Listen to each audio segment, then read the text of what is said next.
शुरुआत में आपने जो वीडियो देखा वो संसद भवन के बाहर का है, जब संसद परिसर से विपक्षी सांसदों ने इलेक्शन कमीशन तक का मार्च किया और इस दौरान हंगामा हुआ, बैरिकेड्स दिखे दिल्ली पुलिस और फिर राहुल गांधी समेत कई सांसदों को दिल्ली पुलिस ने हिरासत में ले लिया। नावेद, किस चीज़ को लेकर ये पूरा प्रोटेस्ट चल रहा है, ये मार्च आखिर क्यों है और राहुल गांधी समेत किन किन सांसदों को जो है पुलिस ने हिरासत में लिया है? देखिए, सबसे पहली बात तो विपिन यह है कि राहुल गांधी को जब डिटेन किया गया उस वक्त वोट चोरी या वोटर चोरी जिस नाम से कैंपेन चला रही है इस वक्त कांग्रेस, और ये पूरी मुहिम जो है वो चुनाव आयोग के खिलाफ है। इसके पहले ही बीते दिनों 7 अगस्त की बात है, राहुल गांधी ने एक बड़ी सी प्रेस कॉन्फ्रेंस की थी, लगभग 1 घंटे की वो प्रेस कॉन्फ्रेंस थी और उसमें उन्होंने ये मुद्दा उठाया और इलेक्शन कमीशन के ऊपर कुछ गंभीर आरोप लगाए। और उसी कड़ी में लगातार जब से ये पूरी मुहिम चल रही है, उसी में आज यानी कि 11 अगस्त को पूरे विपक्ष ने मिलकर एक प्रोटेस्ट करने का आह्वान किया था, जो 11 अगस्त की सुबह चल रहा था। और इसी प्रोटेस्ट के दौरान फिर ये एक्शन होता है और राहुल गांधी को हिरासत में लिया जाता है। और जब उन्हें हिरासत में लिया गया तब उन्होंने मीडिया से क्या कहा वो भी अपने दर्शकों को सुनवा देते हैं। एक्चुअली बात नहीं कर सकते हैं, रियलिटी ये है, क्योंकि सच्चाई देश के सामने है और ये जो लड़ाई है ये राजनीतिक नहीं है, ये कॉन्स्टिट्यूशन की लड़ाई है, कॉन्स्टिट्यूशन को बचाने की लड़ाई है, 1 मैन 1 वोट की लड़ाई है।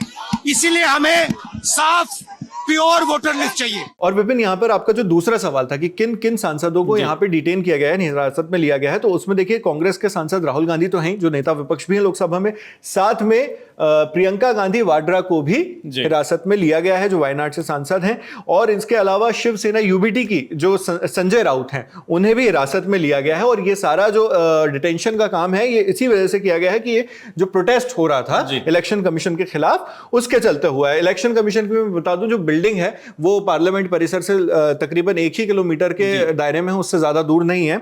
और पूरा जो मार्च चल रहा था वो इसी को लेकर वहीं पर जा रहा था कि हम इलेक्शन कमीशन के खिलाफ वहां पर जाकर इसका विरोध करेंगे। और रास्ते भर में बहुत सारे बैरिकेड से दिल्ली पुलिस के जवान थे और जो ये प्रोटेस्ट था वो इतना भारी था और ऐसा कहा भी जा रहा है कि लगभग 300 सांसद जो हैं विपक्ष के वो इसमें शामिल थे, ऐसा विपक्षी दलों की तरफ से कहना है। और इस बीच ऐसी तस्वीरें भी सामने आई जो हम अपनी स्क्रीन पर भी आप लोगों को दिखा पा रहे हो अगर, जिसमें अखिलेश यादव बैरिकेड क्रॉस करके जा रहे हैं, प्रियंका गांधी और बाकी महिला सांसद बहुत मुखर तरीके से पूरा प्रोटेस्ट कर रही हैं और नारेबाजी कर रही हैं। और बीते दिन इलेक्शन कमीशन ने भी इस पर राहुल गांधी को एक नोटिस जारी किया था, जिसमें कहा था कि आप सबूतों के साथ चीजें पेश कीजिए और जो आरोप और जो दावे आप कर रहे हैं उनमें उतनी सच्चाई उनके आधार पर नहीं थी। उसकी डिटेल्स में भी थोड़ी चले जाते हैं विपिन। पहली चीज तो इस पर भी बात कर लें कि सुबह हम पढ़ रहे थे, आप और मैं ही थे, जब हम रिपोर्ट्स देख रहे थे, हमारे पास जो इनपुट आते हैं उसमें हमने देखा था कि पुलिस का कहना, दिल्ली पुलिस का ये कहना है कि किसी भी तरह की इसको मंजूरी नहीं दी गई है। जो प्रोटेस्ट यहाँ पर ऑर्गेनाइज कर रहा है विपक्ष,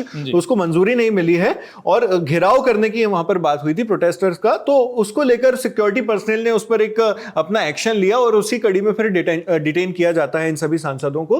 तो ये उसका एक बैकग्राउंड था। और जो आप बात कर रहे हैं कि इलेक्शन कमीशन ने भी उसमें कहा, तो इसके लिए 7 अगस्त की जो प्रेस कॉन्फ्रेंस है उसके बारे में थोड़ा सा अगर बात करें तो 5 पॉइंट्स राहुल गांधी ने उस वक्त उठाए थे। वो 5 पॉइंट्स वोटर चोरी से संबंधित थे, जिसमें से कुछ पॉइंट्स ऐसे थे कि डुप्लीकेट वोटर्स हैं, कुछ पॉइंट ऐसे थे कि जिसमें फर्जी एड्रेस, जाली एड्रेस बताया गया है, कुछ पॉइंट ये थे कि एक ही एड्रेस पर बहुत सारे मतलब बहुत बड़ी संख्या में वोटर्स का नाम रजिस्टर्ड था जहां पर रहना मुमकिन नहीं है प्रैक्टिकली। और उसके अलावा इनवैलिड फोटोज का उन्होंने मुद्दा उठाया था। और दूसरी और आखिरी जो 5वां पॉइंट था वो ये था कि फॉर्म 6 का दुरुपयोग किया जा रहा है, जो नए वोटर्स के लिए लाया जाता है, उसको इस्तेमाल करके बूढ़े वोटर्स भी जो हैं वो भी मतदान कर रहे हैं। और उसमें उन्होंने ये भी कहा था कि वो खुद कर रहे हैं या उनके हवाले से कोई कर रहा है। तो ये आरोप उन्होंने लगाए थे, सवाल खड़े किए थे इलेक्शन कमीशन के सामने, जिसके जवाब में फिर इलेक्शन कमीशन कहता है कि अगर आपको कुछ विसंगति इसमें नजर आ रही है, कुछ आपको खामियां लग रही हैं, कुछ गलतियां लग रही हैं, तो आप हमें प्रॉपर जो नियम कानून है उसके तहत शपथ पत्र में साइन करके दीजिए। इलेक्शन कमीशन ने यहां तक के शपथ पत्र की फोटो भी डाली थी, जो फौरन उनको जो जवाब आया था उस वक्त, क्योंकि कर्नाटक से संबंधित था, तो कर्नाटक इलेक्शन कमीशन ने सबसे पहले कहा था और शपथ पत्र भी उन्हें भेजा गया था कि आप भरकर हमें दे दीजिए। लेकिन उसके बाद फिर उन्होंने शपथ पत्र नहीं भरा। उनका जवाब, राहुल गांधी का जवाब यह था कि सारा कुछ पब्लिक डोमेन में, आपने जो डेटा दिया उसी से सारा कुछ है, तो आप एक्शन लीजिए अगर आप इसमें कुछ समझते हैं तो।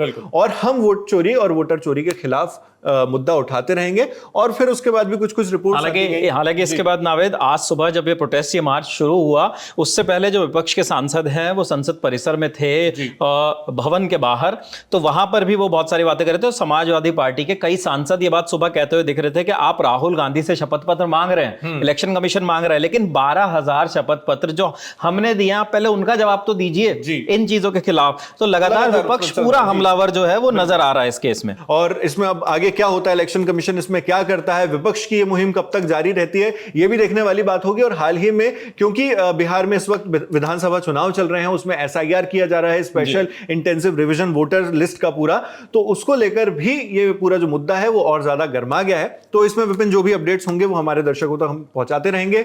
और हमारे साथी विपिन थे हमारे साथ, मैं नावेद हूं, कैमरे पर ऋषु हैं। देखते रहिए दी लल्लन टॉप। शुक्रिया।